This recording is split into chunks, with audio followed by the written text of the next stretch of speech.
turejelee taarifa ya hapo awali ambapo Rais Ruto amefanya mkutano na viongozi wanawake kuhusu visa vya mauaji ya wanawake ambavyo vimekithiri humo nchini. Rais amewahakikishia viongozi hao kuwa serikali itahakikisha mauaji hayo yamekomeshwa na wahusika wanakabiliwa vilivyo kupitia mkono wa sheria. Tusikilize hotuba hiyo kwa ukamilifu ambayo ilikamilika muda mfupi uliopita.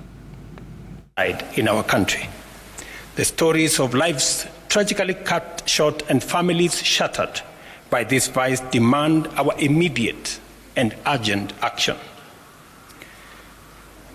It is a stark reminder that we must act swiftly and decisively to protect the lives and the dignity of every woman and girl in Kenya. We know that every 4 out of 5 women killed is out of intimate partner violence, which means that our women are being killed in places they consider safe.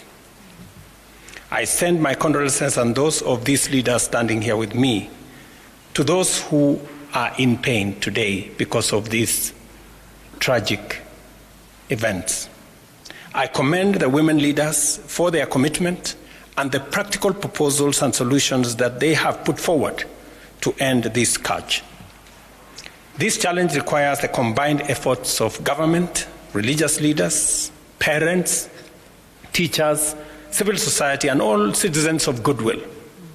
Protecting our daughters, sisters, and mothers begin at home, in our communities, and through all other institutions.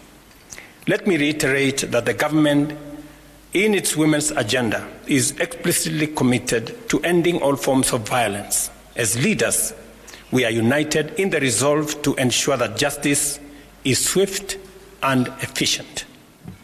I have instructed the criminal justice actors to execute their mandate without delay, holding perpetrators of femicide fully accountable.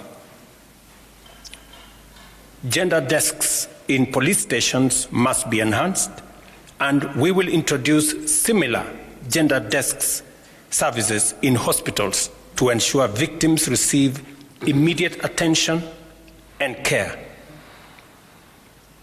At the same time, we must equip our young people with the skills and awareness to navigate the risks they face in society.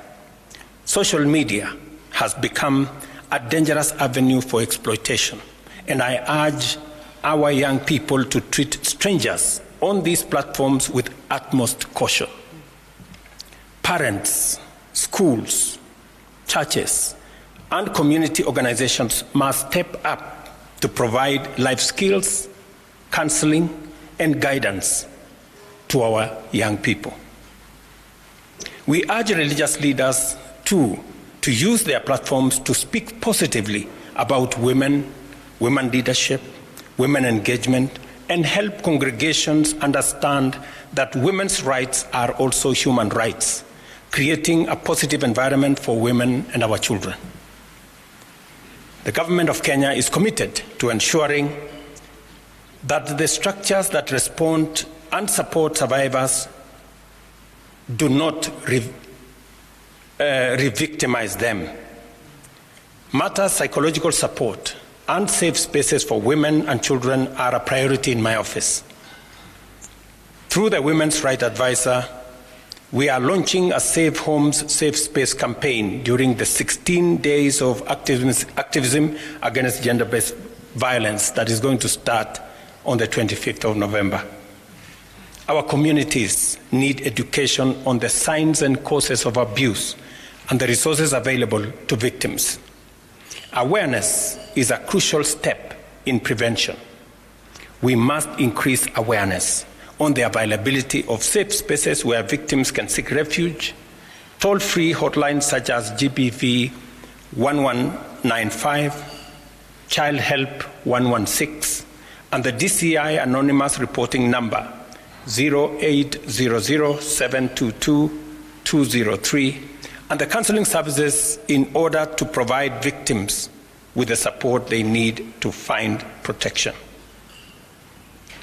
As we approach the 16 days of activism against gender-based violence, the women leaders standing here have agreed to embark on a nationwide awareness campaign to confront this vice head-on.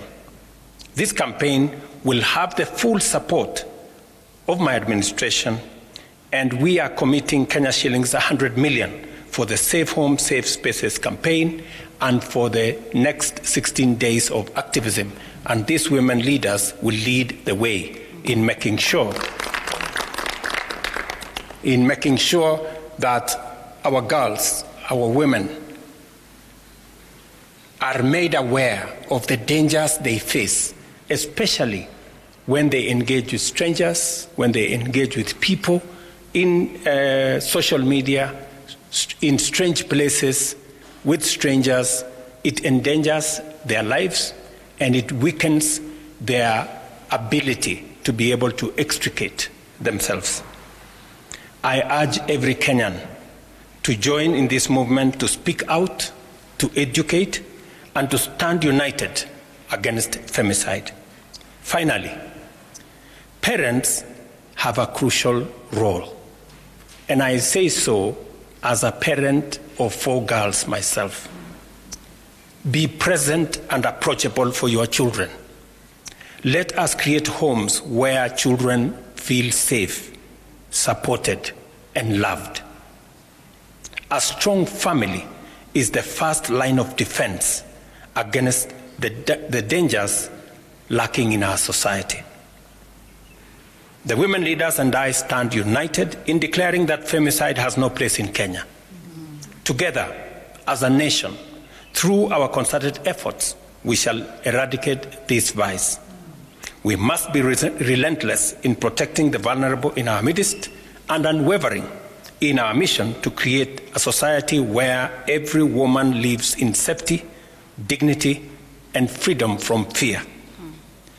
Thank you very much, and I look forward, leaders, to working with you as we join hands and make concerted effort to work. Na kwa taarifa